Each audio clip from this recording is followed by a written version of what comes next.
아브라함과 다윗의 자손 예수 그리스도라는 제목으로 하나님의 말씀을 나누도록 하겠습니다. 오늘부터 오후 예배 시간에는 마태복음을 살펴보면서 함께 은혜를 나누겠습니다.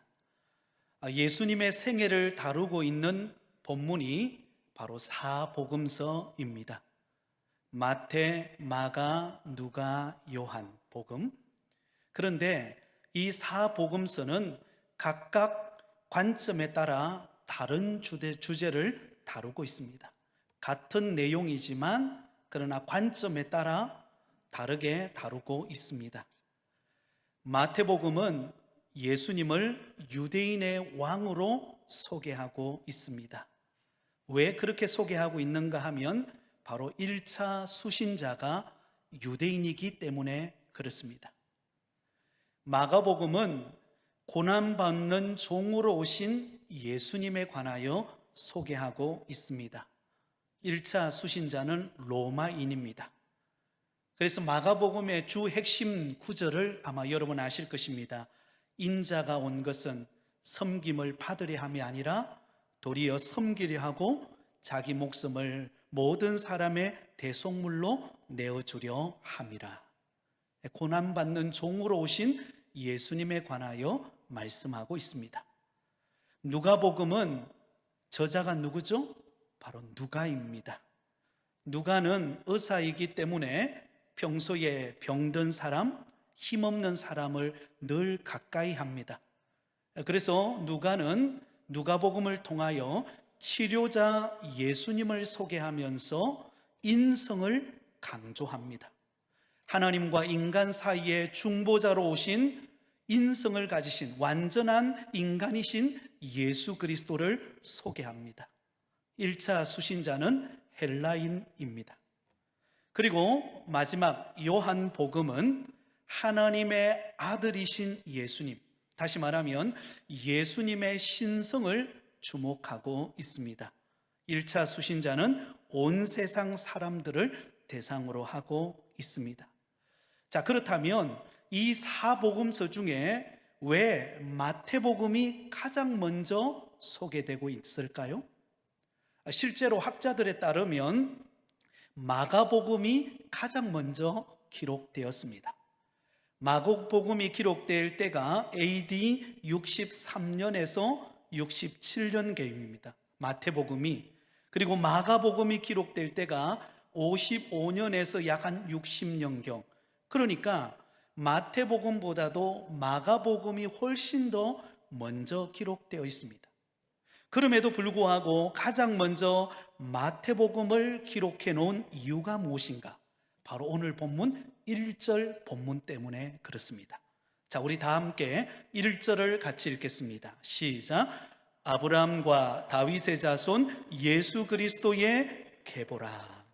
바로 예수님께서 아브라함과 다윗의 자손으로 오셨다라고 하는 이 선언 때문에 마태복음이 가장 먼저 신약 성경에 기록되었습니다.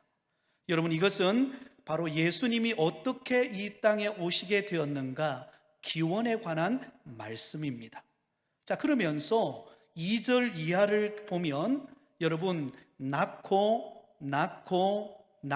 하면서 쭉 족보가 나오는 것을 볼 수 있습니다. 마치 산부인과에 와 있는 것 같은 그런 느낌을 받을 만큼 낳고 낳는 자손들에 관한 이야기를 하면서 예수님이 이 땅에 오신 기원에 관하여 알려주고 있기 때문에 마태복음을 가장 먼저 기록하고 있다라는 것입니다. 여러분, 우리가 누군가를 처음 만나면 어떻게 합니까? 처음 만나면 그 사람에 대해서 잘 모릅니다. 그 사람에 대해서 알려면 어떻게 해야 되죠?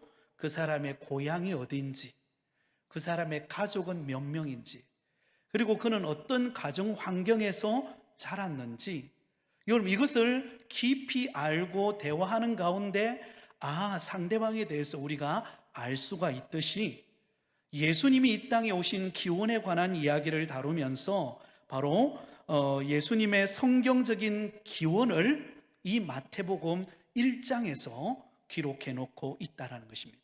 예수님이 어떻게 이 땅에 오시게 되었는가, 그 내용을 다루고 있습니다. 그러면서 예수님을 소개하면서 예수님을 일컬어서 아브라함과 다윗의 자손으로 오셨다, 그렇게 선언하고 있습니다. 자, 그렇다면 여러분, 아브라함과 다윗의 자손으로 소개하는 이유가 무엇일까요? 이게 굉장히 중요한 건데요, 왜 하필이면 성경의 구약에 수많은 인물들이 있잖아요. 수많은 성경의 인물들이 기록되어 있는데 왜 예수님의 족보를 소개하면서 아브라함과 다윗의 자손으로 소개하고 있을까? 그 이유는 하나님께서 구약에 언약을 주신 대표적인 인물이 아브라함과 다윗이기 때문입니다. 여러분, 중요하기 때문에 한 번 더 강조합니다. 하나님께서 왜 아브라함과 다윗의 자손으로 오셨다라고 강조하고 있다고요? 하나님께서 구약에 언약을 주신 대표적인 인물이 아브라함과 다윗이기 때문입니다. 자, 먼저 예수님은 아브라함의 자손으로 오셨습니다. 자, 여러분, 예수님은 말씀이 육신이 되어 이 땅에 나신 분입니다. 그리고 성령으로 잉태되어 나셨죠. 성령으로 잉태되셨다라는 말은 남녀 간의, 부부 간의 관계에 의해서 예수님이 육적으로 이 땅에 오신 것이 아니라 성령으로 잉태되어 이 땅에 태어났다는 것을 말합니다. 자, 그런데 왜 예수님을 아브라함의 자손이라고 부르고 있을까요? 여러분, 예수님의 탄생의 언약은 이미 창세기 3장에 여인의 후손으로 오실 것을 약속하고 있습니다. 그런데 그것이 하나님은 그 여인의 후손을 세상에 태어나게 하기 위한 첫걸음, 첫 발걸음을 떼는 인물이 누구예요? 믿음의 조상 아브라함이에요. 믿음의 조상 아브라함이 바로 한 믿음의 조상으로 선택을 받아서 갈대아 우르에 살고 있던 아브라함을 불러내어서 믿음의 조상으로 선택하십니다. 그 믿음의 조상 아브라함을 선택하면서 언약을 맺어요. 그러면서 하나님께서 이 아브라함에게 뭐라고 말씀하시는가 하면 내 씨를 통하여 천하 만민이 복을 받을 것이다, 이렇게 말합니다. 한번 따라해 볼까요? 내 씨를 통하여 천하 만민이 복을 받을 것이다. 자, 여기서 말하는 내 씨로 말미암아, 거기에서 말하는 씨가 곧 누구예요? 예수님을 가리키고 있습니다.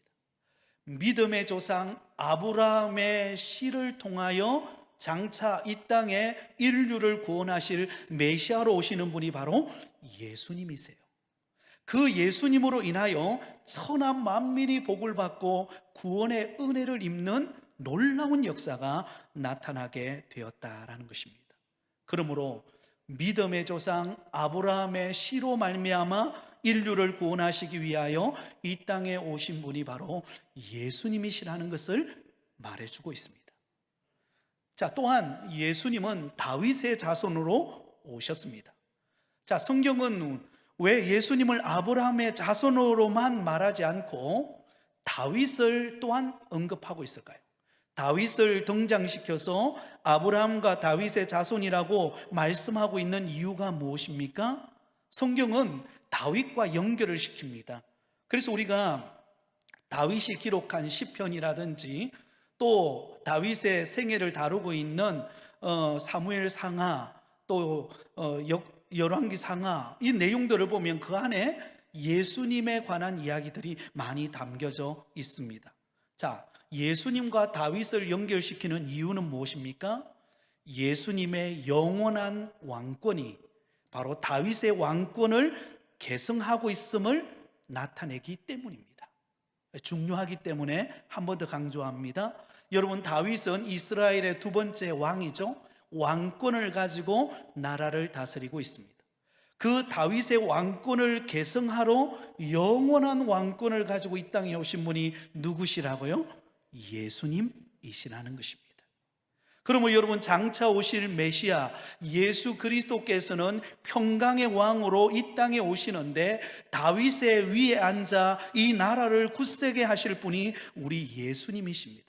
영원한 왕으로 이 땅에 오시는 분 예수 그리스도.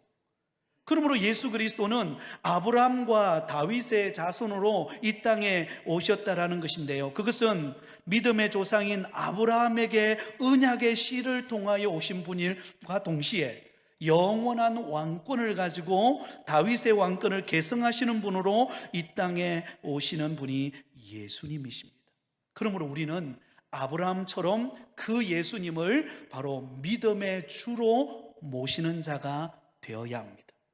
또한 다윗처럼 왕 대신 주님의 권위를 인정하고 그분 앞에 겸손히 무릎 꿇는 성도들이 되시기를 바랍니다.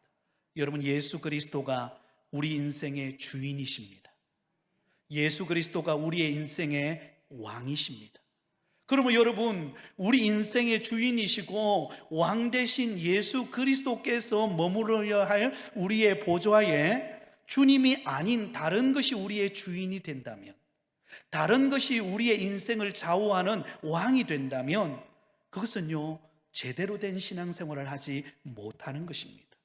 참된 믿음의 성도는 바로 믿음의 주가 되시고 왕 중의 왕 되신 예수 그리스도, 그분을 우리 마음의 중심에 모시고 내 인생의 주인이 되시고 왕 되시는 예수님의 인도하심을 따라 믿음으로 살아가는 우리 모든 성도들이 되시기를 예수님의 이름으로 축원드립니다.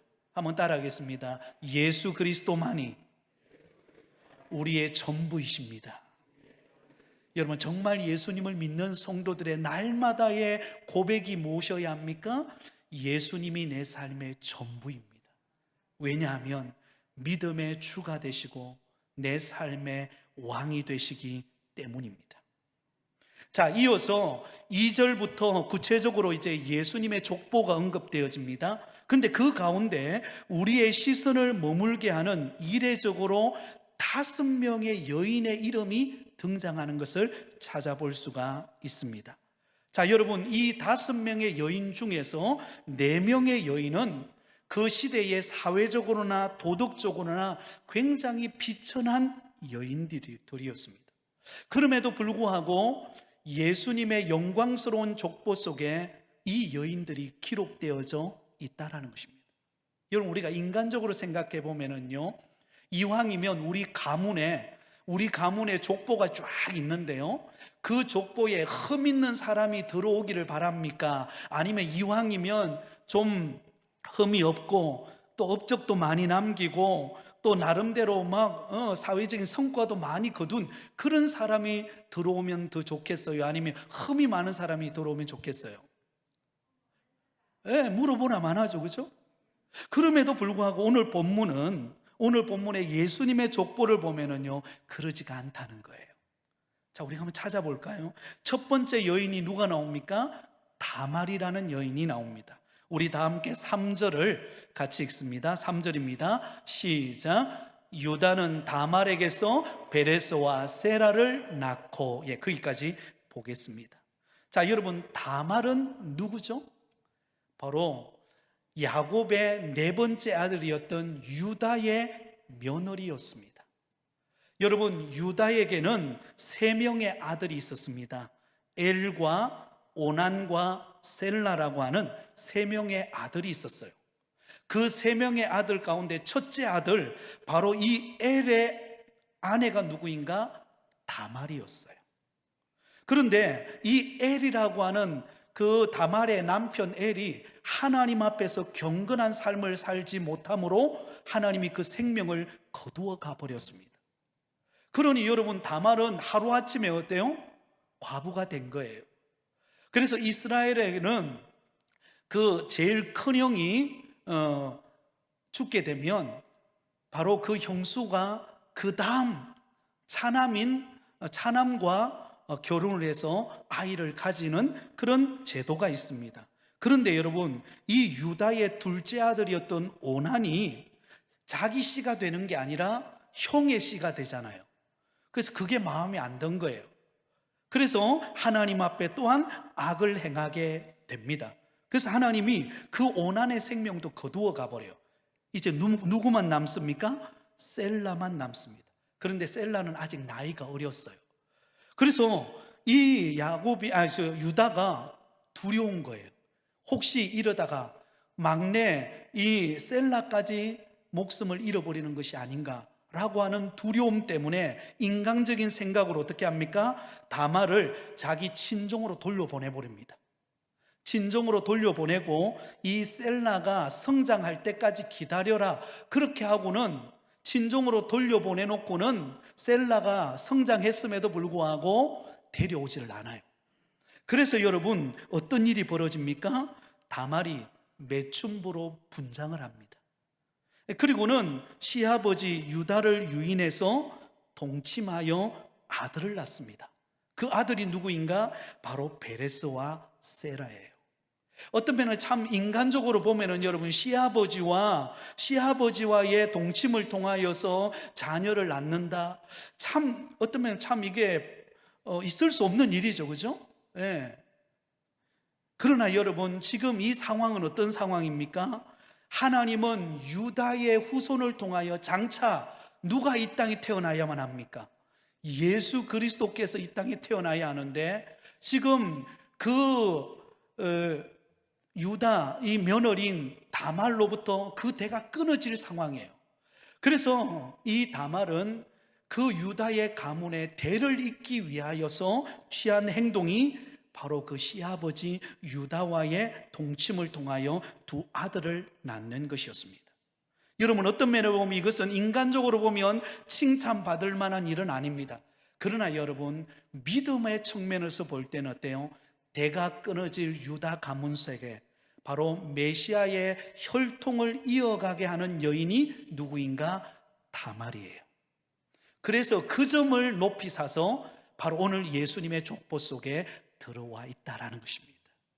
그의 행위 때문이 아니라 그의 씨가 말라버려서 대가 끊어지는 그 가문에 메시아의 족보를 이어가고자 하는 그 믿음을 보시고 하나님께서 이 다말의 이름을 족보 속에 넣어두었다라는 사실입니다. 자, 두 번째 나오는 인물은 라합입니다. 우리 5절 말씀을 같이 읽습니다. 5절입니다. 시작. 살몬은 라합에게서 보아스를 낳고. 자, 여러분, 이 라합이라고 하는 여인은 이방 여인입니다. 여리고성에 살고 있던 이방 여인, 가나안 사람이었습니다. 그래서 여러분, 가나안 정복 전쟁을 하려고 할 때에 요단강을 건너서 이 여리고성의 정탐꾼 2명을 파송하게 됩니다. 그때 이 라합이 그 정탐하러 온 이스라엘의 정탐꾼을 숨겨줍니다. 왜 이 라합이 그 정탐꾼을 숨겨주었는가? 이미 라합의 마음속에는 하나님께서 이 가나안 땅을 이스라엘 백성들에게 주셨다라고 하는 확고한 믿음이 있었기 때문입니다.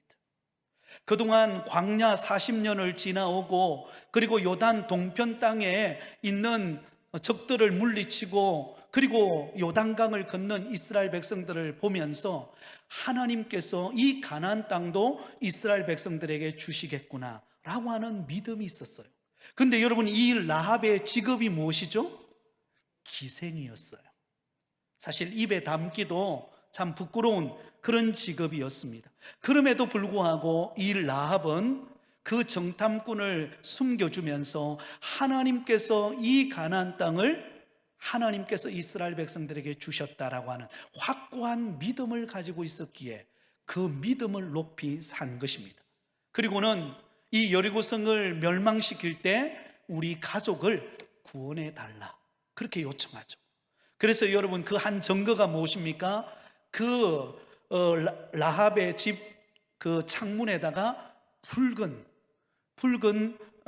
천을 걸어 놓아서 이곳에 바로 라합의 가정이 있음을 이야기하고 그 가정을 그 멸망의 상황에서 구원해내는 은혜를 입게 됩니다. 바로 이 라합은 천한 직업의 여인이었지만, 그러나 하나님께서 이 가나안 땅을 이스라엘 백성들에게 붙였다고 하는 믿음을 가졌기에 멸망의 상황 가운데서 구원받은 인물, 그 여인이 라합입니다. 이 라합을 통하여 이 라합이 살몬과 결혼하여서 여러분 보아스를 낳습니다. 자, 그 다음에 세 번째 여인이 나오죠. 그는 누구입니까? 룻입니다. 자, 5절 중반절입니다. 5절 중반절입니다. 보아스를 낳고, 보아스는 누구를 낳아요? 오벳을 낳고, 누구를 통하여서요? 이 룻이라는 여인을 통하여. 여러분, 이 룻은 이방 여인, 모압 여인입니다. 그래서 나오미의 가정이 흉년의 때에 그 이스라엘 땅을 떠나서 모압 땅으로 이민을 갑니다. 그곳에서 며느리로 맞이한 여인이 룻이라는 여인이에요. 모압 여인이었죠. 이방 여인이었습니다. 그런데 이 룻이 그 시어머니가 믿는 그 하나님을 믿습니다. 그리고는 이 나오미가 다시 예루살렘으로 돌아오고자 했을 때 이 룻이 어떻게 합니까? 나오미는 다 자기 집으로, 친정으로 돌아가라. 그리고 이방 여인 남편들, 새로운 남편을 만나서 새로운 가정을 이루어라, 그렇게 말했지만 이 룻은 어떻게 고백합니까? 믿음의 고백을 합니다. 어머니의 백성이 나의 백성이 되고 어머니의 하나님이 나의 하나님이 되시리니. 놀라운 고백이죠. 이방 여인이었던, 모압 여인이었던 룻이 어머니의 하나님을 나의 하나님으로 믿고 받아들입니다. 그리고는 어머니 나오미를 따라서 베들레헴으로 오게 됩니다. 그러므로 여러분, 이 룻은 믿음의 여인이었어요. 그래서 그 믿음의 여인인 룻이 누구를 만나게 되죠? 바로 보아스를 만나는 것입니다. 이 보아스는 바로 살몬과 라합이 낳은 아들이에요. 그 아들인 보아스와 결혼을 합니다. 그리고는 그 아들이 오벳을 낳게 됩니다. 이 오벳은 이새를 낳고, 이새는 누구를 낳아요? 바로 다윗을 낳습니다. 믿음의 계보를 이어가고 있다는 것을 알 수가 있죠. 자, 네 번째 여인은 누구입니까? 우리아의 아내, 6절입니다. 같이 읽습니다. 다윗은 우리아의 아내에게서 솔로몬을 낳고. 자, 여러분, 이 우리아의 아내는 밧세바를 말합니다. 밧세바. 여러분, 이 밧세바는 다윗의 신복 중에 우리아라고 하는 장군이 있었는데 그 장군의 아내였습니다. 그런데 어느 날 다윗이 하루 종일 잠잤다가 오후 늦게 눈을 떠서 옥상 위로 올라갔다가 상대방의 비치는 그 창문을 바라보는데 한 여인이 목욕을 하고 있는 거예요. 그런데 그 여인이 너무 매료가 되어서 그 여인을 취하여서 동침하게 됩니다. 바로 그 여인이 누구인가? 바로 우리아의 아내 밧세바예요. 근데 이 밧세바는 남편이 있는 여인이었습니다. 그 남편은 정말로 충성된 그런 헌신된 그런 군인이었죠. 그런데 자기 아내로 취하여서 결국은 그 밧세바의 남편 우리아를 적진에, 그 최적진에 보내어서 결국은 죽게 하고 이 밧세바를 자기 아내로 취하게 됩니다. 사실 이 장면만 보면은요, 부끄러운 일이죠. 너무나 수치스러운 일입니다. 그러나 그 가운데 하나님은 이 다윗과 밧세바에게 징계하여서 그 밧세바가 낳은 아들을 하나님이 데려가 버리죠. 결국은 이 밧세바는 누구를 낳는가 하면 솔로몬이라고 하는 위대한 왕을 낳습니다. 그러므로 솔로몬을 낳는 그 모습을 통하여서 이 우리아의 아내 밧세바가 믿음의 반열에 들어오게 됩니다. 자, 마지막 다섯 번째 여인은 누구입니까? 바로 예수님의 육신의 어머니인 마리아입니다. 마리아. 16절을 우리 같이 읽겠습니다. 16절입니다. 시작. 야곱은 마리아의 남편 요셉을 낳았으니 마리아에게서 그리스도라 칭하는 예수가 나시니라. 여러분, 이 마리아는 굉장히 경건한 여인이었습니다. 그래서 하나님께서 이 마리아의 몸을 빌려 성령으로 예수님이 태어나게 됩니다. 그때 이 수태고지, 이 마리아에게 천사를 통하여서 이 기쁜 소식을 전해줄 때 여러분, 마리아의 믿음의 고백을 한번 들어보세요. 누가복음 1장 38절에 보면 주의 여종이 오니 말씀대로 내게 이루어지이다. 너무 멋있는 고백 아니에요? 사실은 여러분, 지금 약혼한 그 남편 되는 그 요셉이 있잖아요. 그런데 그 요셉과 아직 동침하지 않는 그런 상황 속에서 성령으로 아이가 잉태가 되었으니 이게 놀랄 일이죠, 그죠? 그게 아마 밖으로 알려진다면 그 목숨을 살아남지를 못할 것입니다. 그러나 하나님의 말씀을 듣고 그는 믿음으로 고백하는 거예요. 주의 여종이오니 말씀대로 내게 이루어지이다. 그러므로 여러분, 예수님의 족보 속에 담겨있는 이 5명의 여인들은 실제로 인물이나 가문이나 인종이나 학식을 본 것이 아닙니다. 하나님께서 이들을 보신 것은 무엇입니까? 믿음이에요. 하나님의 약속의 말씀을 믿고 대가 끊어질 위기 가운데 있는 유다의 가문의 믿음의 계보를 이어가고자 하는 그 열망 있는 믿음, 그 믿음을 보신 거예요. 비록 이방 여인이었지만, 비록 멸망당하는 여리고성의 그런 기생이라고 하는 천한 직업을 가진 여인이었지만, 그러나 이 가나안 땅은 하나님께서 이스라엘 백성들에게 붙였다. 그 하나님이 나의 하나님이시다. 그걸 믿었던 그 여인, 그리고 모압 여인이었던 룻이 나의 어머니가 나의 어머니가 되고 어머니가 믿는 하나님이 나의 하나님이십니다. 그렇게 고백하고 믿음의 길을 선택했던 그 룻. 사랑하는 성도 여러분, 우리의 믿음이 이러해야 할 줄 믿습니다. 하나님은 우리의 외모를 보지 않습니다. 하나님이 우리의 인간적인 어떤 학식이나 세상적인 화려함을 우리에게 보지 않습니다. 하나님이 우리에게 보시는 것은 믿음입니다. 우리의 중심을 보십니다. 그러므로 저와 여러분이 하나님 앞에 더욱더 믿음으로 행하기를 힘쓰시기를 바랍니다. 하나님을 신뢰하고 우리가 믿음의 길을 걷고 하나님 앞에 모든 문제를 맡기고 하나님께 도움을 구하는 믿음이 있다면요, 믿음 있는 자에게 이 산을 들어 옮기는 은혜를 주십니다. 여러분에게 여러 가지 어려움의 문제들이 있을 것입니다. 가정에 예상하지 못한 힘든 문제, 육신의 질병의 문제, 사업과 직장의 어려움, 여러 가지 자녀들의 여러 가지 정말 참 한숨 쉴 수밖에 없는 수많은 어떤 어려움들이 저와 여러분에게 있다 할지라도, 그러나 우리가 믿음으로 하나님께 맡기고 기도하고 나가면 하나님의 은혜 속에 하나님께서 합력하여 선을 이루실 줄 믿습니다. 그 믿음으로 승리하는 저와 여러분이 되시기를 예수님의 이름으로 축원드립니다. 자, 이제 마지막 우리 17절을 읽고 마치도록 하겠습니다. 17절입니다. 같이 읽습니다. 시작.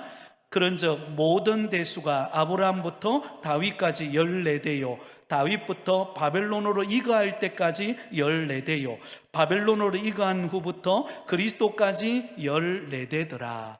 아멘. 자, 여러분, 오늘 본문에 보면 아브라함으로부터 출발을 해서 바벨론으로 이거하는 데까지 총 3대를 걸쳐서 이야기하고 있습니다. 아브라함으로부터 다윗까지 14대, 다윗부터 바벨론까지 이거하는데 14대, 바벨론으로 이거한 후부터 그리스도까지 14대. 여러분, 그렇게 소개하고 있습니다. 근데 여러분, 성경을 읽어보면요, 이 본문과 다르게 나옵니다. 무엇인가 하면 12절부터 계속되어지는 12절 바벨론으로 이거한 때부터 그리스도까지는요, 여러분 한번 집에 가서 세보세요. 14대가 아니라 13대입니다. 그런데 왜 오늘 본문을 마무리하면서 바벨론으로 이거한 후부터 그리스도까지 14대라고 소개하고 있을까요? 이거 잘못 기록된 거 아닙니까? 그렇게 말할 수 있을 거예요. 그러나 여러분, 이 말씀 속에는 놀라운 영적인 비밀이 담겨져 있습니다.